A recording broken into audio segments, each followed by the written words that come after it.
roll call. So I'll start off and then I'll hand it over to Joe. So we're just bringing this to you today because we've been having a lot of issues with semis, semi trucks or trailers parking in residential areas on driveways or on the streets. And currently we don't allow actually any semi tractor or trailer parking anywhere in town. And so what we were trying to do is maybe get some ideas. We've gotten a lot of complaints, and we do write letters to these owners of these vehicles, and they come back at us and they say, well, there's nowhere to park in town. Is there anything you can do? And so what we tried to do is to see if there was a solution. One possibility that we've come up with is looking at the industrial area, kind of out by Excel Energy. It's owned by Shingleby. What we would do is, it's not currently allowed, but we would have to do a code amendment to allow this as a use. We would say that it would be an interim use that would have a sunset date on it. But we have talked to Shingleby and they have been open to the idea, but wanted to see kind of what the council's feeling towards that was. Is that something that we would want to actually allow in the industrial park? We've been just having a lot of issues in residential, actually, and commercial areas, and so I'll let Joe explain kind of the zoning part of it, what would happen. So currently, as Maggie mentioned, we do not allow truck terminals or overnight truck parking in any of our commercial or industrial zoning districts. So I did research with a few other communities. I have for you a copy of some of the other areas. City of Delano allows it in their I-2 general industrial as a conditional use. And not that we would adopt it in the language tonight or not necessarily in the future, but I wanted to give you at least an idea of what some of those conditions are that they include.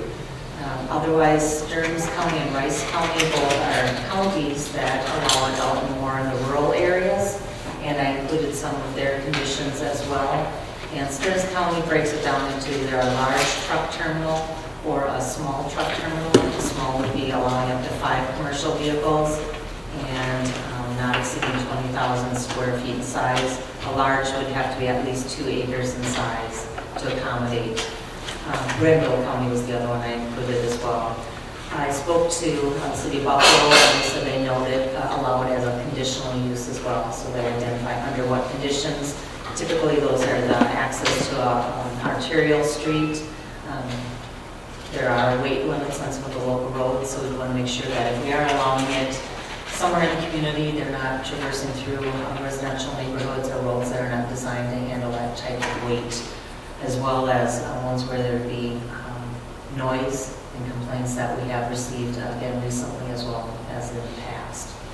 So as Maggie mentioned, we're not necessarily recommending as staff that you change the code. It's more of seeking your input. It has continued to be a request and a concern.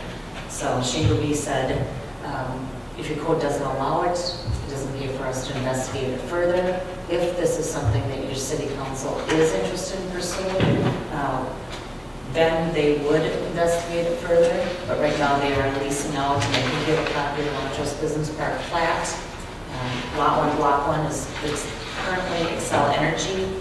There would be an opportunity potentially on the northwest side of this plat, where we could do it as an interim use permit, where if they were able to sell it for a business that is producing taxes with a building and creating jobs, we could have a sunset date at that time that would go away, or if we had a certain number of years. But I know that our goal here was employment and tax base. And so one of the downsides is typically if you're just having parking, that doesn't really accomplish either of those goals. But it would alleviate some of the concerns and requests that we've had. They are currently leasing it out for agricultural purposes. So even if we did amend the code, they would still want to do their own feasibility study on whether or not it made sense on how much they could lease out the spaces to semi-truck trailers versus ag production, and see if it's fiscally makes sense for them to do so. But we at least wanted to give you options and potential location, have a general discussion. If you did want to pursue it further, we would work with Shingle Bee as well as with the Planning Commission to draft language, conduct a public hearing, etc. Which lot were they looking at, lot A or lot C? There is a railroad that traverses through, so it'd probably be more of B and D, do you think, Justin? Yeah, probably D, I would think. So the street kind of dead ends right now at the end of Excel Energy. That was a question of Shingle Bee too, would we have to extend and improve the road? And we thought if it was just for parking and not like a truck stop with automobile sales like Clear Waters, probably not. Gravel would be sufficient just for an interim use, but that would be up for you to decide as well. Because right now, there's a truck turnaround at the end of that road, on Street A. It's like a cul-de-sac. Yeah, which is very. Yep. And it's big enough to turn a truck around. Yeah. Yep. So then the truckers would essentially like lease from Shingle? Is that what we're gathering?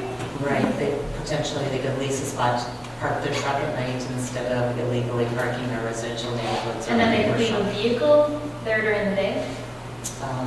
We could certainly allow that, I mean, because you gotta have, how do they get back and forth, transportation to and from, right? right? Yeah, I think they would be parking their vehicles there. Right. We just want to make sure that's inclusive. Who owns the Street A? Is that Shingle still, or has that been turned over to the city? It's the city's that call it. Okay. Yep. Does that street support parking, say along the south side, it wouldn't support a semi? That's pretty narrow. I think with the long-term, no. Okay. Not with the type of use that is. Mm-hmm. I'm not sure in the interim what it would look like. I'm not sure of Excel's use and their turning radiuses and everything else coming in and out of there. I'd have to study that a little further, I guess. They've got some pretty big trucks and trailers. Yeah, they do. I'm thinking that'd be pretty tight. Okay.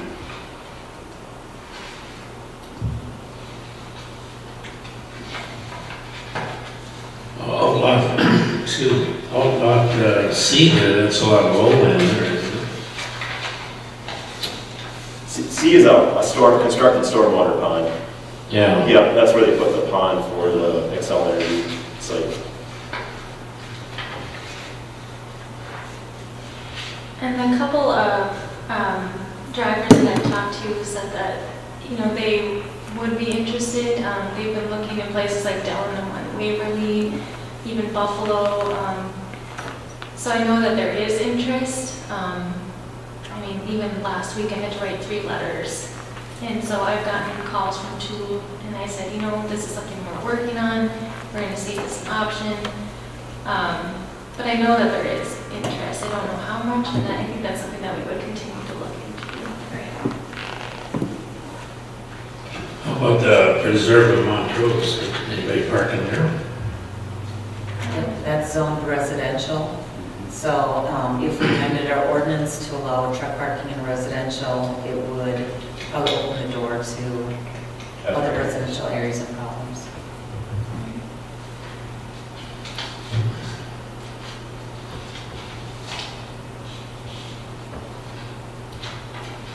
I don't see any problem with going ahead and amending the industrial area. How would that impact our other industrial area? Would that allow parking on streets in that industrial area as well? I think we would be careful on how we draft the language. I wouldn't suggest allowing it on street parking. Mhm. It'd probably have to be on private property Yeah, just- that meets certain conditions. I think it would at least be wise to at least start the process of amending it and then seeing if Shingle Bee would be related to the feasibility study and see what the potential cost would be to the consumer. Obviously, if it's going to be, Yeah, reasonable for them, and then they can park there, that'd be good. Right. And it gives us an option to say, you can move to this point if we have residential parking. Any further discussion? The motion to move forward with amending the industrial to allow off-street truck parking. Are we posted to workshop or? I think we're at a workshop right now. Go ahead, okay, we'll put it on the next council then. Wouldn't there be a cost there? If you say like street aid wouldn't handle something. No, it wouldn't handle parking. There's a difference from a rolling truck versus a parked truck.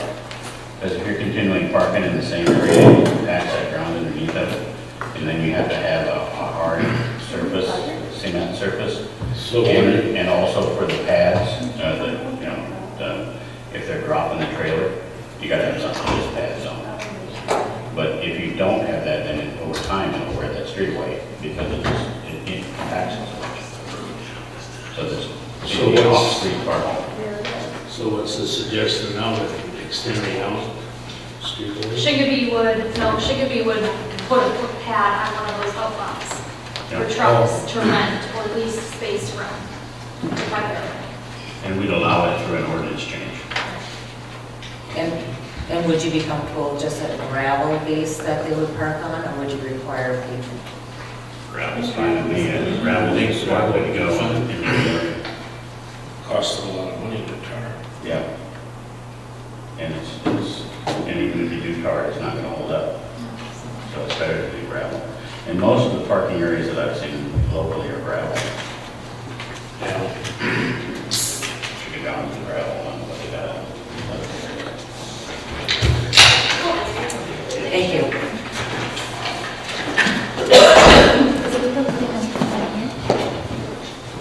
It's got light, it's just, it won't connect to the computer. So, I don't think we're gonna have Motion to adjourn that meeting? Yes. I'll make a motion to adjourn. All in favor? I Opposed? Stand People like adjourned. unplugged all of this stuff.